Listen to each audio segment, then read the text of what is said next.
2004 December 26. இந்த தேதி நாகப்பட்டினத்தின் வரலாற்றில் மறக்க முடியாத நாள். வங்கக்கடலில் எழுந்த அந்த சுனாமி ஒரே நொடியில் வீடுகள், படகுகள், ஆயிரக்கணக்கான உயிர்கள். அப்பப்பா! தமிழகத்தில் அதிகம் பாதிக்கப்பட்ட மாவட்டம் நாகப்பட்டினம்.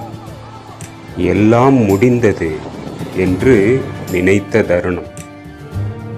ஆனால் அந்த அழிவின் நடுவிலும் மனிதநேயம் எழுந்தது. உலகம் முழுவதிலிருந்தும் உதவிகள் குவிந்தது. அலைகள் அழிக்கலாம், ஆனால் மனித மன உறுதியை அழிக்க முடியாது. இதுதான் நாகப்பட்டினம். அழிவு முடிவல்ல, நம்பிக்கையே நாகப்பட்டினத்தின் அடையாளம். From tsunami to strength. முழு வீடியோவையும் நமது SS அகாடமி யூடியூப் சேனலில் பாருங்கள். நான் உங்கள் சத்யா. நன்றி, வணக்கம்.